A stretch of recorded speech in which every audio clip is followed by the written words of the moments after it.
আচ্ছা, আগের দিন বায়োডাইভার্সিটি হটস্পট সম্বন্ধে বলবো বলে বলেছিলাম। বায়োডাইভার্সিটিটা আমরা শুরু করেছিলাম। তো এখানে 1988 সালে, তোমরা খাতায় একটু নোট করে নাও, 1988 সালে নরম্যান মেয়ার নামক একজন জীববিজ্ঞানী, উনি প্রথম এই বায়োডাইভার্সিটি হটস্পট কথাটি প্রথম উনি ব্যবহার করেন।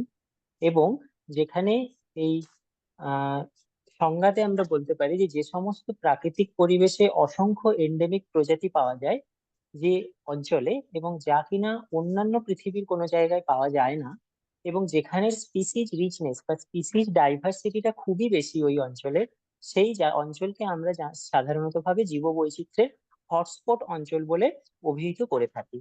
এবার এই হটস্পটের যে প্রধান শর্ত বা কন্ডিশন, যেটি হলো যে যে অঞ্চলের কথা বলা হচ্ছে, অর্থাৎ যে এন্ডেমিক বা এন্ডেমিজম, বা যে অঞ্চলের কথা বলা হচ্ছে সেই অঞ্চলের যে স্পিসিজ রিচনেস বা সমস্ত প্রজাতি যেন প্রাথমিকভাবে একটি স্থানীয় প্রজাতি বা যেখান থেকে অরিজিন, সেই জায়গার সাথে তার যেন সম্পর্ক থাকে।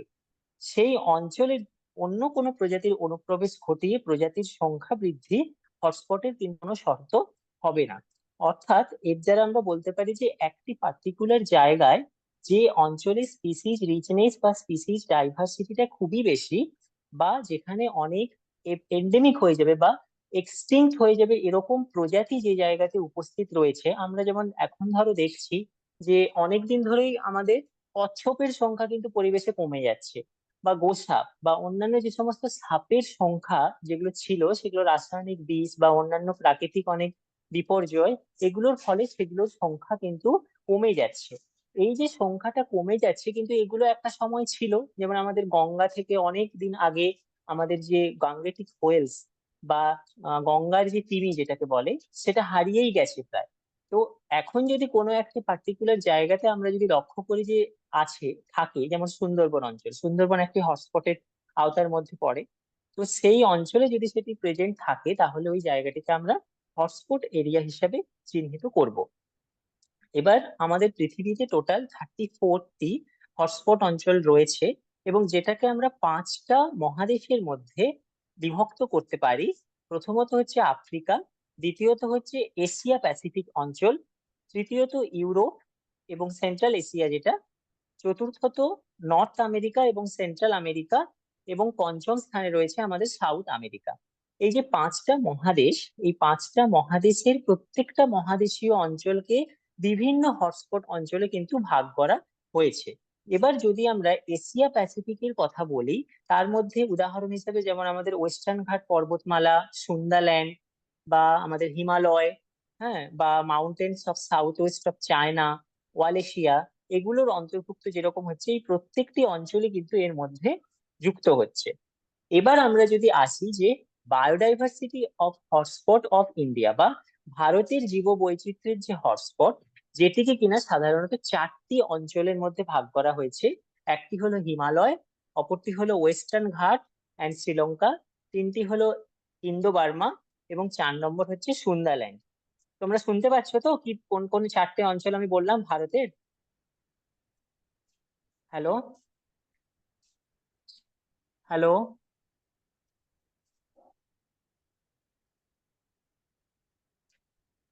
হ্যালো? আচ্ছা, এবার হিমালয় সম্বন্ধে বলি যে হিমালয়ের মধ্যে কিন্তু অনেকগুলো ট্যাক্সোনমিক গ্রুপে কিন্তু হিমালয়ান এরাটাকে ভাগ করা হয়েছে। একটা তোমাদের পশ্চিম হিমালয় এবং পূর্ব হিমালয়। পশ্চিম হিমালয়ের মধ্যে আমাদের কাশ্মীর এবং কুমায়ুন এবং গাড়োয়াল অঞ্চল যেমন পড়ছে, সেরকম পূর্ব হিমালয়ের মধ্যে সিকিম, পশ্চিমবঙ্গের উত্তরাংশ, আসাম, অরুণাচল প্রদেশ, এগুলো পড়ছে। এতে কিন্তু অনেক প্রকারের উদ্ভিদ, স্তন্যপায়ী প্রাণী, পাখি, সাপ বা সরীসৃপ জাতীয় প্রাণী, উভচর, এবং অনেক ফ্রেশ ওয়াটার ফিশ বা মিষ্টি জলের মাছ, এরা কিন্তু রয়েছে। এবং এদের প্রত্যেকটির ক্যাটেগরি ওয়াইজ এদের যে এন্ডেমিজম, সেটার কিন্তু একটা পার্সেন্ট অফ এরিয়া কিন্তু এর মধ্যে রয়েছে। এবার আসছি আমাদের ওয়েস্টার্ন ঘাট পর্বতমালা।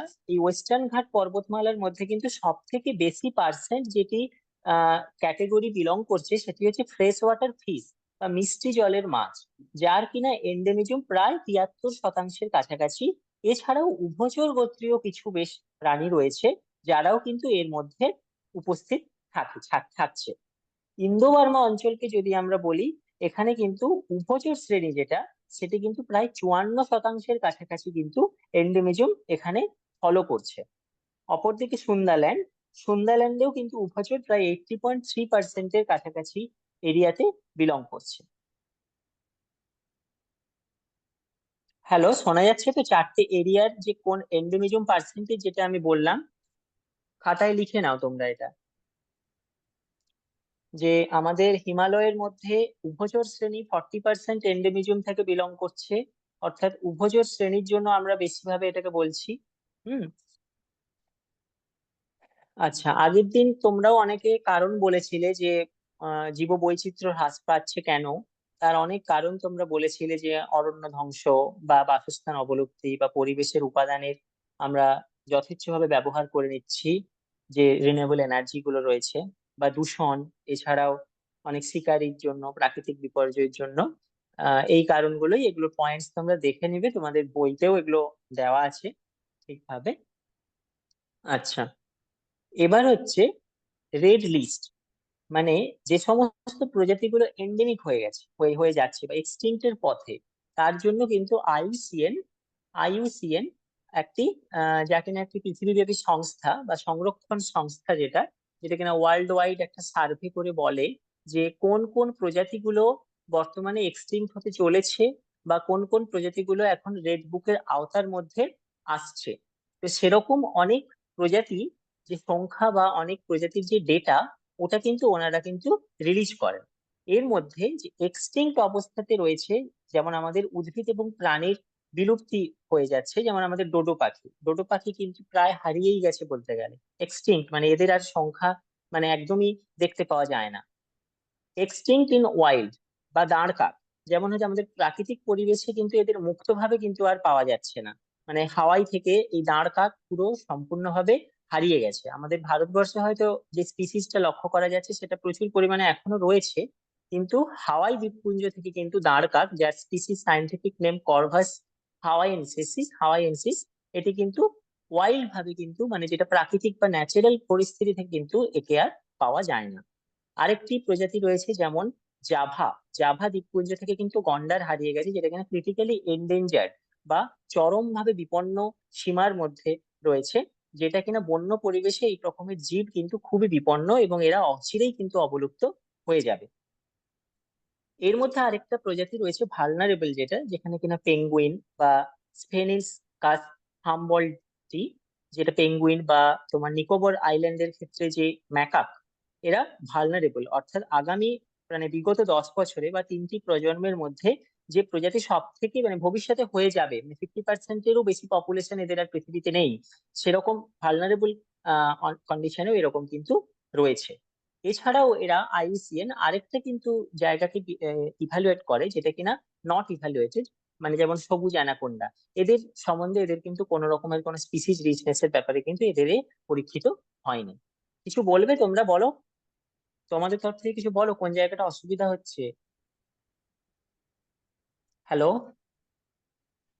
হ্যাঁ হ্যালো? স্যার বলুন। হ্যাঁ, তোমরা বুঝতে পারছো তো কোন কোন জায়গাগুলো আমি বললাম? হ্যাঁ স্যার শুনতে পাচ্ছি আমরা। আচ্ছা, ঠিক আছে, তোমাদের কোনো কোশ্চেন থাকলে করো।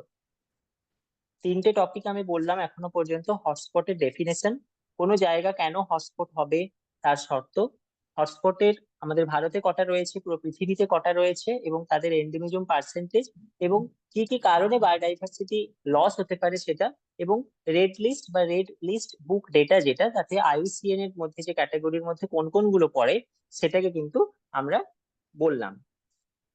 আচ্ছা, এবার কেন আমরা বায়োডাইভার্সিটি কনজারভেশন করব, এটাও একটা important question. What is the importance of the biodiversity conservation?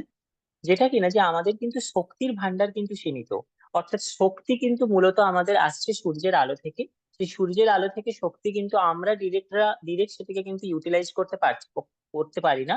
সেটাকে কিন্তু অর্গানাইজ প্রথমে কিন্তু কে করে না, উদ্ভিদ। উদ্ভিদ সেই সৌরশক্তিকে কাজে লাগিয়ে নিজের খাদ্য উৎপাদন করে।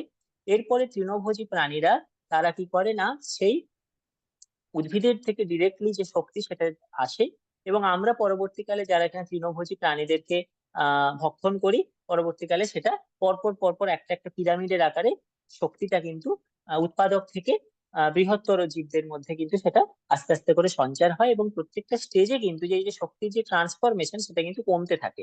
অর্থাৎ যদি আমি সৌরশক্তিকে যদি 100% বলি, বা উদ্ভিদ যদি সেখান থেকে 100% যদি সৌরশক্তি নেয়, তাহলে পরের যে এতে প্রত্যেক স্টেপে স্টেপে 10% করে কিন্তু উৎপাদক থেকে খাদ্য খাদকের মধ্যে কিন্তু সেটা কমতে থাকবে। অর্থাৎ জীব বৈচিত্র্য যত থাকবে, এই যে শক্তির যে ব্যবহার বা সরবরাহ একটা বাস্তুতন্ত্রে, সেটা কিন্তু ঠিকভাবে হতে থাকবে।